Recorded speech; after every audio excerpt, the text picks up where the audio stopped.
এই ভিডিওটি শুধুমাত্র বিনোদনের উদ্দেশ্যে তৈরি। সবাইকে আনন্দ দেওয়াই আমাদের আসল লক্ষ্য। অনুগ্রহ করে ভিডিওটি ব্যক্তিগতভাবে নেবেন না। ধন্যবাদ। নমস্কার দর্শক বন্ধুরা, চলে এলাম একটা আজকে নতুন নিউজ নিয়ে। নিউজটা কি? নিউজটা একটা ভাইরাল অডিও নিয়ে। আর অডিওটা কিভাবে বেরিয়েছে, কেন বেরিয়েছে, সব কিছু বৃত্তান্ত জানবো আজকে তার কাছে। Welcome to our Bibi news channel. নমস্কার আপনাকে বিবি নিউজ চ্যানেলে। হ্যাঁ নমস্কার। তো আপনার কাছে আমার প্রথম প্রশ্ন হলো যে আপনার যে কল রেকর্ডিংটা ভাইরাল হয়েছে, তো সেই ব্যাপারে আপনি কি বলতে চান? দেখুন, আমি এটা প্রথমেই বলে দিচ্ছি, এটা একটা বিরোধীদের চক্রান্ত, আমাকে নিচে ফেলার একটা পরিকল্পনা। এটা এখানে বিরোধী কোথা দিয়ে এলো? ঘটনাটা তো আপনার সাথে হয়েছে না, বিরোধী কোথা দিয়ে এলো এখানে? আচ্ছা মুশকিল। আরে বিরোধীদের নাম বলবো না তো কার নাম বলবো? আপনার নাম বলবো? আরে নিজেকে বাঁচানোর জন্য কাউকে তো ফাঁসাতে হবে নাকি? কিন্তু ওখানে পরিষ্কার বোঝা যাচ্ছে যে ওটা আপনারই গলা। না, ওটা আপনারা ভুল বুঝছেন। ওটা আসলে আমি না, ওটা আসলে এআই। কিন্তু ওটা পুরো ক্লিয়ার বোঝা যাচ্ছে ওটা আপনার গলা। আমি তো মানতে পারছি না আপনার কথা। কি বলতে চাইছেন? আপনার কাছে কোনো প্রমাণ আছে? আছে কোনো ভিডিও ফুটেজ? কিন্তু দাদা আপনার তো বেশ কয়েকটা কল রেকর্ড আগেও ভাইরাল গেছে। ওগুলো সব এআই। কিন্তু দাদা এআই আরে দাদা এআই তাহলে 2014 সালে ওটা কি বলবেন? ও ওটা তো এআই। তখন তো এআই ছিল না। তাহলে প্র্যাঙ্ক? প্র্যাঙ্ক তো মনে হচ্ছে এখন হচ্ছে আমার সাথে। তাহলে আপনি বলছেন যে আপনি কোনো গালাগালি দেননি? না, আমি গালাগালি দিইনি সেটা বলছি না। আসলে আমি ওনাকে বাজে ভাষায় গালাগালি দিই। আরে বাবা, গালাগালি তো দিয়েছেন।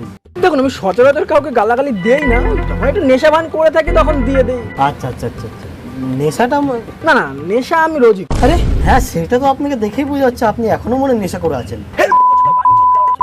তোকে বলতে বলেছি আমি ক্যামেরার সামনে যে নেশা করে আছে কিনা? আপনি কি বলছেন? আপনি এরকম গালাগালি দিচ্ছে একটা রিপোর্টার গ্রাউন্ড ক্যামেরায়? আরে না, আপনাকে আমি গালাগালি দিচ্ছি না, আমি আপনাকে এটা বোঝাতে চাইছি যে এরকমই হয় এআই। সব ঠিক আছে, আমি সব মেনে নিলাম, কিন্তু আপনি আগে এই কথাটা বলুন যে আপনি এত বড় একটা সম্মানীয় পদে আছেন, তো আপনার এই পদে দাঁড়িয়ে কি এই মুখের ভাষাটা কি আপনার মানায়? ক্যামেরা জুম করবে, বিষয়টা কিন্তু সিরিয়াস, ক্যামেরা জুম করবে। দেখুন, সম্মানীয় পদে থাকলেই তো শুধু হয় না, সম্মানটা কি করে অর্জন করতে হয় সেটা জানতে হয়। আর সম্মান কি করে পেতে হয় সেটা আমি ভালো করেই জানি যে আমাকে কেউ দেয় না। আচ্ছা, আপনাকে আমি আগেও বলতে শুনেছি যে আপনি নাকি পুলিশদের খুব সাহায্য করেন, পুলিশদের খুব রেসপেক্ট করেন। অবশ্যই আমি সেটা অস্বীকার করছি না, আমি এখনো করি, কিন্তু যদি সেটা আমার পুলিশ হয়। আচ্ছা, আপনি যে এত বড় একটা উঁচু পদের একটা পুলিশ অফিসারকে যে এরকম কথাবার্তা বললেন, তো আপনি কি জানেন যে আপনার সাথে কি হতে পারে? না, আমার কি হবে সেটা তো আমি জানি না, কিন্তু আপনি এই যে অন ক্যামেরায় ভুলভাল প্রশ্নগুলো করছেন, আপনার কিন্তু পরে খবর আছে। না, আমি সেটা বলছি না, আমি বলছি যে আপনি যে এত বড় উঁচু পদের একটা পুলিশ অফিসারকে কথাবার্তাগুলো বলেছেন, তো জিনিসটা কি ঠিক হয়েছে? না, আমি মানছি এটা ভুল হয়েছে, অন্যায় হয়েছে। যে রেকর্ডটা করে ভাইরাল করেছে সে অন্যায় করেছে, তার খবর আছে। আরে আপনি তো দেখছি থ্রেট করছেন পুরো। আরে আজব তো, আমি থ্রেট কোথায় করলাম? আমি বললাম যে ওনার খবর আছে, আপনাকে জিজ্ঞেস করলাম, আপনাদের তো কাজই খবর নেওয়া, তো আপনি কি কোনো খবর নিয়েছেন ওনার? আরে স্যালিউট আপনার, কি আপনি পলিটিশিয়ান, নাহলে এত স্পিডে কেউ পাল্টে খেতে পারে না। আচ্ছা, আপনি কি এটা জানেন যে আপনি যখন এই কথাবার্তাগুলো বলেছিলেন তখন কিন্তু উনি অন ডিউটিতে ছিল? হ্যাঁ সত্যি, আমার এইটাই ভুল হয়েছে যে উনি অন ডিউটিতে ছিল, সেই সময় আমি গালাগালি দিয়েছি। তাহলে আপনি মানছেন যে আপনার এটা ভুল হয়েছে? এটা আমার উচিত ছিল যে অফ ডিউটিতে থাকা অবস্থায় গালাগালিটা দেওয়া। ঠিক আছে, আপনারা যখন বলছেন তাহলে না হয় একবার অফ ডিউটিতে দিয়ে দেবো। আপনি যে এই কথাগুলো বলছেন, বুক ফুলে বলছেন কথাগুলো, আপনার কি একটু লজ্জা করছে না? লজ্জা? কিসের লজ্জা? আমি কি মেয়ে মানুষ নাকি আমি ল্যাংটো হয়ে কথা বলছি?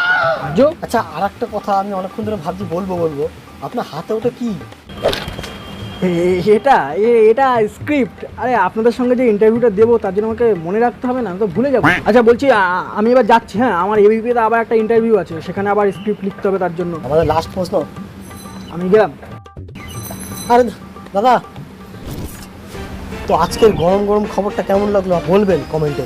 আর এরকমই গরম গরম নিউজ পাওয়ার জন্য আমাদের এই বিবি নিউজ চ্যানেলটিকে সাবস্ক্রাইব করুন। আর খিদে পেয়েছে ক্যামেরাম্যান, প্লিজ চলো।